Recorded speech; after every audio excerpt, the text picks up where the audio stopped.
Hey guys, welcome back. So you might remember just over a year ago, back in February last year, can't believe it was that long ago, I spoke to my very good friend, CONLETH KANE, who's here on South Bank, well, almost South Bank. Very famous landmarks. Yeah, especially on the Spice Girls Union Jack bus went over that bridge in Spice World the movie, so I'm a little bit... How did I know you might mention that? Pop culture at its best.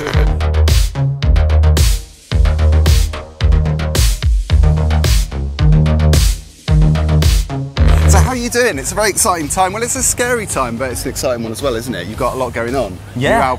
New album. Came out last week, Liberty. I never thought I'd be releasing my debut pop EP during a pandemic, but hey ho, there's no rule book these days, so I'm just going with it. And the reaction has been brilliant, so it's been positive, but at the same time, obviously, there's a lot of restrictions in place, and I can't get out there to promote it live, which is frustrating. But we're in 2020, and we're taking each day as it comes, and like I said, I'm really pleased with the reaction so far. I don't care anymore, no, 'cause I'm me. You've got a few gigs coming up.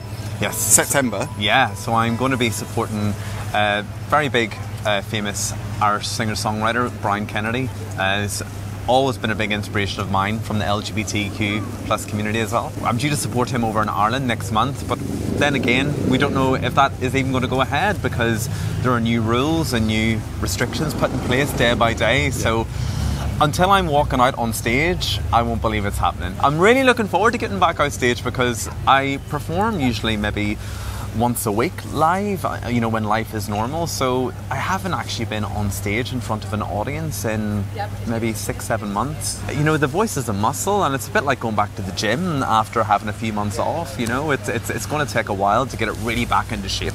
I've got a wasp on my tripod. I just spotted that. I am proud of what I say. I am proud of being me.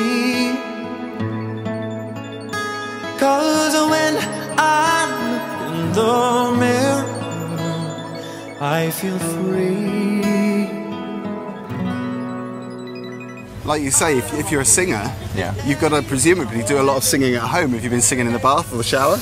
Well, this is it. Like, we're in London and we live with neighbours sandwiching us at each side. So at lockdown, you know, I did a bit of singing in the bathroom, but you're always aware they've got neighbours next door who are also in lockdown, so the last thing you want to do is push the boundaries by, you know, singing at the top of your voice. Oh so yeah, but that's free entertainment for them though, isn't it? They shouldn't complain about that. Well, you know, maybe once or twice is fine, but you know, when it starts to become a regular thing, you can understand that they don't want to hear it.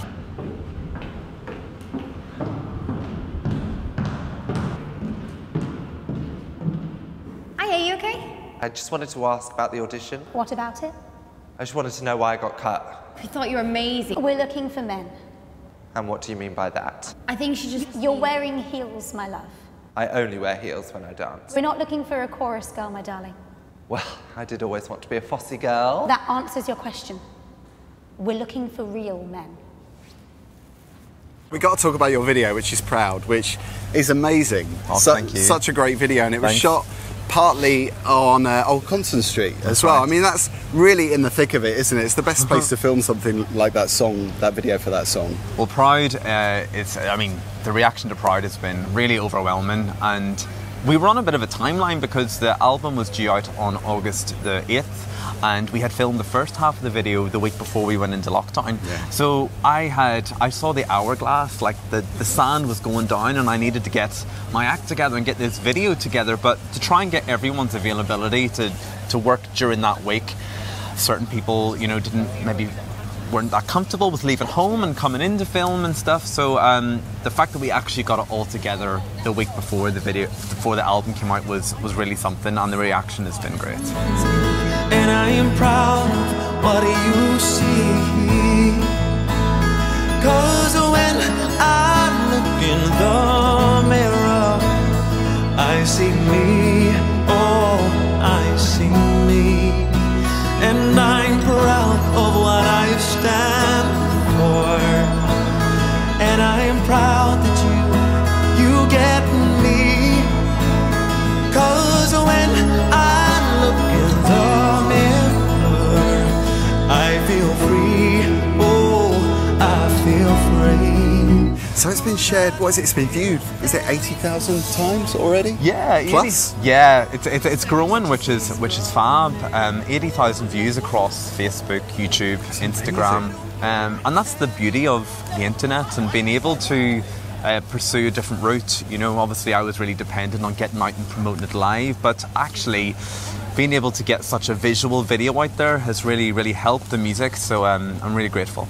Now, obviously, being a gay man is really important to you as a songwriter. I wanted to ask about your history and growing up, where you came from in Northern Ireland. How difficult was it being a gay man and identifying as a gay man, with your family especially and your friends? Well, I mean, if we look at Northern Ireland, it has only achieved equal marriage this year, and which is such a shame that Belfast Pride couldn't go ahead this year, because this was such a monumental year in the history for LGBTQ plus people over in that part of the world. So I'm really looking forward to Belfast Pride in 2021. It's going to be the biggest party ever. But obviously, you know, you have a huge party like the DUP, who are very much in power over there.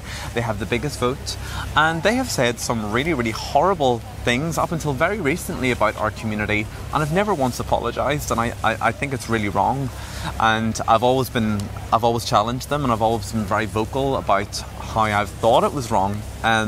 But it's really, really positive to see that mentality is changing over there, and you know, there is progression. That's fab. But growing up, it was difficult. However, I will say that I wouldn't be writing the music I'm writing today if it wasn't for the experiences I had growing up as a gay man in Northern Ireland. So it's very inspiring and kind of cathartic, I would imagine, for you as a human as well, to go through that and come out the other side feeling stronger. You know, it always felt a little bit.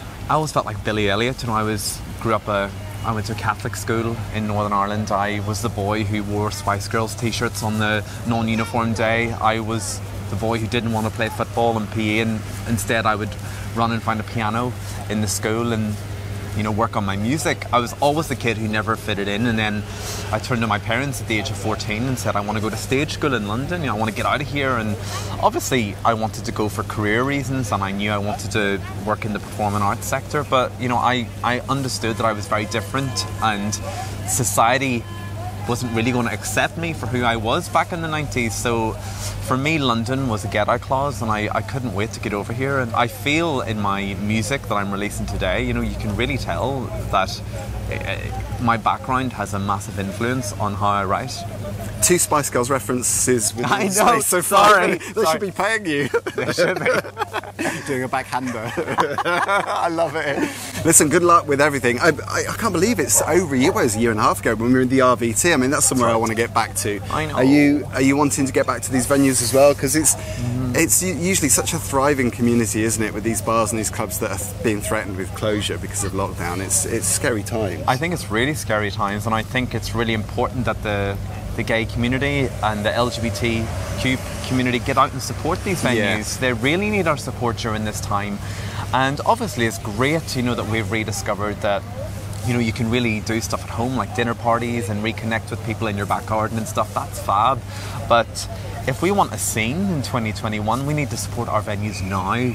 So I think it's important to look ahead into the future and how we want our scene to look, and what bars we still want to be there in 2021. So arrange to meet your friends at bars, you know, in 2020. I know it's an odd year, and it hasn't been what we expected, but we need to support our gay scene.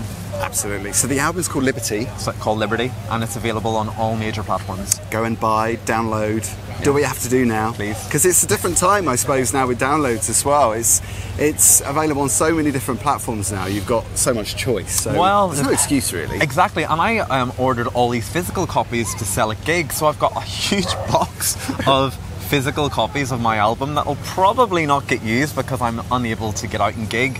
So yes, please go online and download it and check it out. It's been really well received.